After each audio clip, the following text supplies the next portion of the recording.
kani-kanilang placards, bandera at watawat ng Pilipinas, mainit na sinalubong ng libu-libong Dagupeños at supporters ang labi ng dating House Speaker Jose De Venecia Jr. sa Dagupan City kaninang umaga.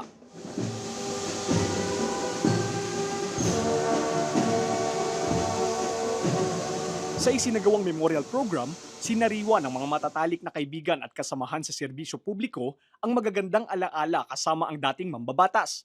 Ibinahagi nila ang kanyang dedikasyon sa trabaho at ang malalaking naging kontribusyon nito bilang leader na alilay nag-iwan ng pangmatagalang epekto hindi lamang sa Dagupan kundi sa buong bansa. As a five-time Speaker of the House of Representatives, Jose Maria De Venecia Jr. exemplified steadfast public service and principled leadership. Through decades of service, he strengthened democratic institutions, championed development, and upheld the values that bind us together as a nation. It will take several years before we could produce another Jose De Venecia Jr. I'm sorry to tell that. Here lies a man, a Dagupeño, a man who almost became a president of the Philippines. But the nation made a mistake, and it took several years before the nation could realize that mistake.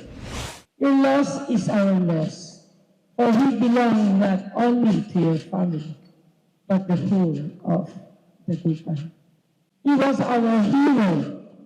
He was our life support when the Dagupan was at its weakest, when the devastating earthquake struck and our beloved city lay limbo.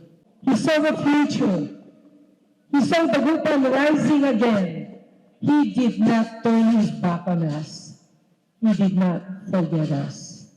Binuksan sa publiko ang public viewing upang mabigyan ng pagkakataon ang mga Dagupeños at mga tagahanga na personal na makapagbigay pugay at makapag-alay ng dasal sa namayapang lider. Maiyak na po ako pero talagang ganun si Speaker, napakabait po niya. Sobrang pagmamahal niya sa bulusan. Siyempre umabot na rin tayo ng ganun yung edad. Ginawa na siya ni Lord. Pero napakaraming tulong na ginawa sa amin. Sa lugar namin, buong Dagupan. Hanggang Pangasinan na iba pang lugar. Kaya ganun na lang po ang concern namin. Nagpaabot naman ng pasasalamat ang asawa ni JDV na si Manay Gina De Venecia at anak nila na si Christopher De Venecia sa lahat ng nakiisa at nakiramay sa kanilang pamilya. Here in my bahay, I was a witness to the golden years of JDB as a peacemaker, statesman, and a global leader.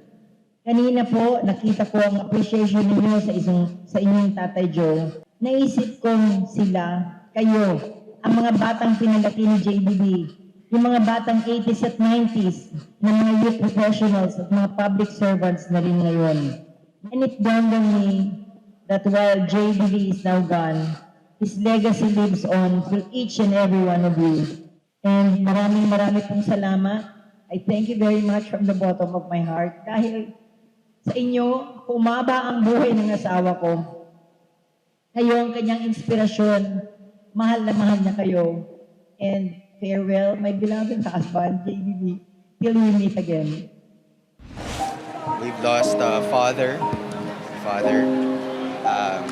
ama siya hindi lamang ng distrito, kundi ng probinsya natin, ng Pangasinan, pati ng Region 1, pati ng Pilipinas.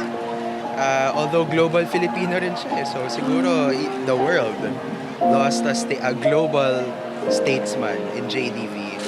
He was never mine. He was never just mine as my father. He was always our father.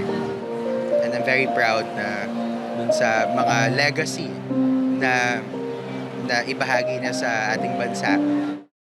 Pansamantala namang ihihimlay ang labi ni JDV sa Annunciation of the Lord Parish o Simbahan Yabato sa Bunuan Gazette, Dagupan City ngayong araw at bukas, February 15. Sa Lunes, dadalhin ang labi ni JDV sa Batasang Pambansa para sa isasagawang necrological service. Nakatakda namang ilibing sa Miyerkules, February 18, sa libingan ng mga bayani ang labi ng dating House Speaker Jose D. Venecia Jr. Lester Narag, Balitang, Solid North.